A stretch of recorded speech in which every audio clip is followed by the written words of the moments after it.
Au firmament, la lune scrutait la ville de son œil pâle, tandis que de ses vifs coups de pédale, un jeune homme fouettait l'air glacé. Un lampadaire venait d'illuminer sa figure qu'un large sourire fendait. Les heures à venir promettaient d'être passionnantes. La sortie était prévue de longue date, mais il manquait alors l'essentiel. Un lieu rongé par le lierre et la rouille, dont quelques parpaings sommairement montés étaient censés interdire l'accès. Et il l'avait finalement trouvé, ce trésor à l'abandon, au hasard d'un trajet en bus.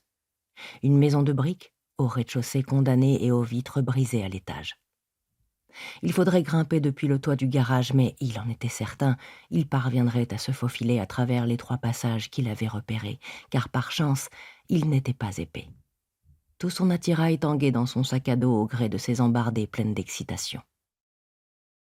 Bastien Foy n'avait pas encore 18 ans, mais déjà un puissant désir de se frotter à l'aventure l'animait. Dopé aux vidéos d'Urbex, il ne rêvait plus que de faire découvrir à ses futurs followers toute la beauté du vide et la poésie du néant.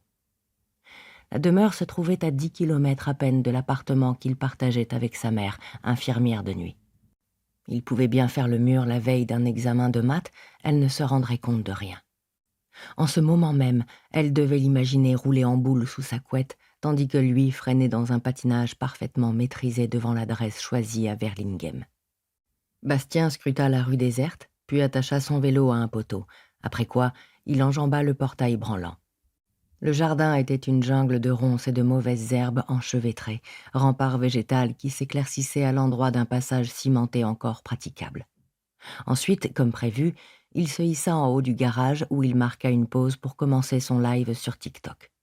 Le nombre de followers enflait, et il les salua avant de se lancer dans une présentation improvisée qui l'attira à l'intérieur. Il atterrit dans un couloir étroit que sa lampe frontale illumina d'une lumière blanche et vive. Son public devint aussi frénétique qu'un essaim d'abeilles. Leur message affluait, plein d'exclamations ébahies et envieuses. Le cœur de Bastien dopé à l'adrénaline valsait si vite qu'il se contenta de balayer l'espace de sa caméra avant de pénétrer dans la première pièce qui lui faisait face.